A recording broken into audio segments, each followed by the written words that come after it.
Hi, and welcome to Bible History, man. I'm kind of running out of things, but I do have some sons of Herod to talk about today. And after this, I don't know if you don't have any suggestions, I'll have to figure out something new to talk about because I'm running out of New Testament history to talk about. So, Herod has a number of sons that appear, and a grandson that appears in the New Testament, and unfortunately, some of them are just called Herod. And I don't know if you've ever wondered, how is it that Herod is there and he tries to kill the babies at Bethlehem, and then he dies, and then they come back, and then Herod kills John the Baptist, and then later on, King Herod shows up and kills James, the brother of John. Well, it's just because there are different Herods, but they call them all Herod. First of all, after Herod the Great died, he has a son who's going to be named Archelaus. And the Bible does call him Archelaus, but I'm including him just because he's one of his sons. And he's not going to have known that he was going to be the king for a very long time, because I don't know if you remember, but we talked about the fact that his older brother, Antipater, had ghoulishly celebrated just a little bit too early that Herod was dead. And so Herod the Great expressed his displeasure by putting him to death before he just very shortly thereafter died.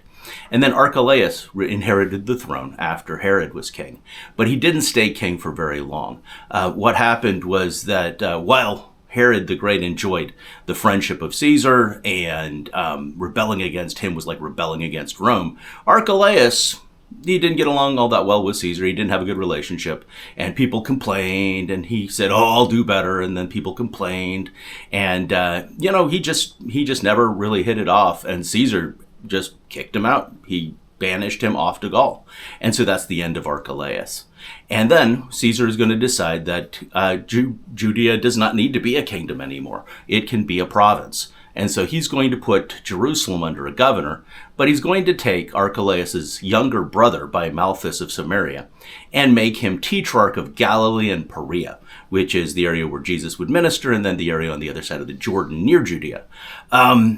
And so this Herod is called Herod Antipas. And this is the Herod who is going to marry his niece, half-niece maybe, Herodias, and she's going to be on her second marriage because she's going to marry up as soon as this guy gets his title. And also, he's going to be the one that puts John the Baptist to death. And so Antipas is going to be up in Galilee. He's going to be against John the Baptist. And of course, he's going to get nagged until such time as he puts him to death. He's also the Herod that when Pilate is trying Jesus, he takes him to Herod, and they make good friends while they talk about Jesus. And then, he takes Jesus back, and then they crucify him. So that's that Herod. Herod Antipas, married to Herodias. And then the third Herod, and we're going to talk a little bit more Antipas while we talk about this guy, is a Herod Agrippa. Now, I don't know if you remember, but we talked about the fact that Herod the Great had two sons by Mariamne, Alexander and Aristobulus. So the Aristobulus, before Herod the Great put him to death, had a son named Agrippa. And so Agrippa is his grandson. And so Agrippa is still very friendly over in Rome. He's very well socialized with Rome. And he lives with his mother because his father is dead. So he's going to spend his money too freely, and while his mother's alive, she's going to keep a little bit of a rein on that. But when she dies, he's going to blow through the entire family fortune, and he's going to be destitute, and he's going to owe tons and tons of money. And so he's going to flee to Judea, and he's going to get a job with his sister's husband, Antipas. And so Antipas is going to give him a job, and he's going to be dependent on Antipas. And, time's going to go by, and they're going to be having a party, and they're going to be drinking, and Antipas is going to throw it in Agrippa's teeth that he's dependent on him. And Agrippa's going to fly off in a rage, and he's going to depart back for Rome.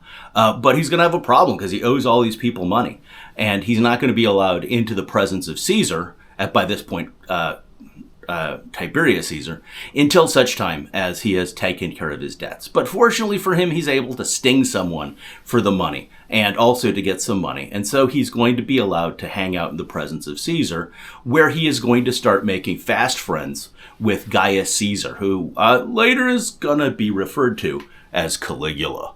And Caligula and him are going to be good friends. And they're going to be riding their chariots one day, and he's going to say, you know what, Caligula, man, I can't wait till you get to be Caesar. And that means that he can't wait till Tiberius is dead. And one of their servants is going to get caught stealing, and so he's going to tattle. And Tiberius is going to fly into a rage, and he's going to fit Agrippa with chains, with iron chains. And so he's going to wander around in the palace area in Rome wearing chains and his royal robes, kind of a warning to people to not open your mouth about Caesar. And that's going to be humiliating for him, but eventually, if you know your history, Tiberius does die, and Caligula takes over.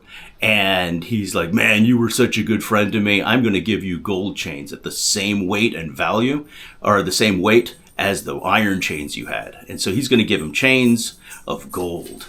And so Agrippa and Caligula are going to be really good friends.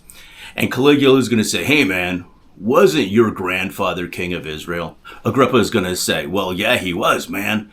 And Caligula is like, well, you can be king of Israel too now. Now, realize by this point, Jesus has already ascended up into heaven at this point. And so Agrippa is going to go back to Judea, named king of Israel. He's going to swank around the place and let everybody know how incredibly royal he is at this point. And of course, this is going to just burn Antipas and Herodias up, because here he is, king of Israel. And last time he was penniless. He was dependent on them. And so Herodias is going to start nagging Antipas. And I don't know if you remember this, but I told you before, one of the things I love is that these guys have the same personalities in history as they do in the Bible. And just like Herodias kept on nagging Antipas to kill John the Baptist and finally managed to wheedle him into it, she just keeps on nagging him to go to Caligula and get a better position. You know, after he gets that good position, you should have a much better position. And she nags him and nags him and nags him until finally he's like, okay, fine, I'll do it. And he goes up to Caligula and he says, hey, I want a better position. And Caligula says, well, Agrippa, what do you think? And Agrippa's like, I don't know, man. I think he's plotting against you. And so, long story short, Herodias and Herod are also banished off to Gaul, and that's going to be the end of their activity. Meanwhile, Agrippa is going to be king of Israel and hanging out with Caligula. Now, if you know anything about your Roman history, Caligula is a madman. He's going to go mad. He's going to think he's a god. He's going to start collecting all of the big statues throughout Greece and Rome and putting them in his courtyard so he can hang out with the other gods. Like, hey, good morning, Zeus. How's it going, my fellow god? Right? And so he's just, he's gone off the deep end. And people are not enjoying this one little bit. But he's Caesar, and, you don't mess with him or he kills you. And one of the problems that's going to come up is the fact that he's going to decide to put a big old gold statue of himself in the middle of the temple. And the Jews are going to come out and say, excuse us, but Mr. Governor, sir, can you please put us all to death before you make that statue? Because we need to be dead before you do that. Because, seriously, over our dead body. And so he sends a message back and, asks Caligula to maybe reconsider and everything. And Caligula was going to have this guy killed. But Agrippa is going to step in. It's going to come after one of the great parties that Agrippa throws. Now, that's why Agrippa runs through all of his money, because he throws these great parties. And so he's going to throw a really great party, and Caligula is going to say, Agrippa, man, you're the best. Ask me for anything, and I'm going to give it to you. And Agrippa says, Caligula, I could never ask for anything because all I ever wanted is fulfilled in having you for a friend. No, seriously, man, shut up. Just ask me for anything. I'll give it to you. I could never. Shut up. Do it. Ask me for anything. And Agrippa takes his life in his hand and says, well, Caligula, one tiny, teeny, weeny little thing. If you could not crush the will and soul of my people by putting a big, ugly golden statue of yourself in the middle of our temple, that would be nice. And, he waits for death because he knows the man's crazy, loves him anyway. But, Caligula backs down. He's like, okay, fine, I won't build the big ugly statue and everything. Well, it isn't too much longer after that than the guards that surround Caligula, because they hate him, they're going to poke a bunch of holes in him. And that's going to be the end of Caligula. And so Agrippa's going to mourn. Everyone else is like, ding dong, the witch is dead. But not Agrippa. Agrippa loves him. He mourns him. He after he's buried, he goes back to Judea because there's just nothing left for him in Rome anymore. Life is just not worth it. Not worth it in Rome anymore. So he goes back to Judea and he's like, hey guys, what can I do for you? I'm your king. And the Jews, of course, are kind of interested in getting these Christians wiped out. So Agrippa's going to be the Herod that's going to put James, the brother of John, to death, as in James the Greater, one of the apostles, one of the disciples walking with Jesus. And then after that makes them so happy, he's going to grab Peter and throw him in his prison as well. And if you remember the story, that's where Peter gets freed from prison by God, and Rhoda lets the people in the prayer meeting know that Peter has come out. And then shortly thereafter, Agrippa is going to be having a little difference of opinion, and he's going to go make a speech in front of the people of Tyre and Sidon. He's going to be wearing a silver outfit. Now, don't hear me saying it's a silver-colored outfit. It's an outfit made out of actual silver. They took threads of silver and wove it together into a garment. And it's going to be shining on him, and the people are going to go, the voice of a god and not of a man. The voice of a god and not of a man. And he's going to go, that's right. I'm so magnificent. And God's going to strike him dead with belly parasites.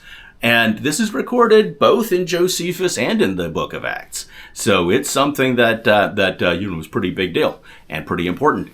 And so that's going to be the death of Herod Agrippa. And so the Herod that has all the little boy children killed is Herod the Great, the builder. The Herod that kills John the Baptist, that's going to be Herod Antipas. And the Herod who kills James, the brother of John, and who gets struck dead for his pride is going to be Herod Agrippa. And so that's a brief rundown of the Herods that you're going to run into in the Bible, along with Archelaus, who's not called Herod or anything, but I just included him kind of as a bonus feature. Well, that's another one of my episodes. Thank you so much for watching the whole way. If you have any questions, please leave them in the comments below. I love to answer questions. And if you're interested in it, I would love to talk about it. Also, if you have any other ideas about things that I could tell you about biblical history, I'm always open to suggestions, because it's what you want to hear that I would like to talk about. Now, if you like biblical history, like I like biblical history, or even a fraction as much as I like biblical history, I have a book out called A Helpful Handbook of Hebrew History.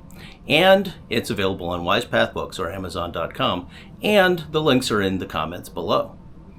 Now, I would recommend that you would read a book instead of listening to videos all the time, because as an educator, I know it's much better for your brain, especially if you're not an adult yet.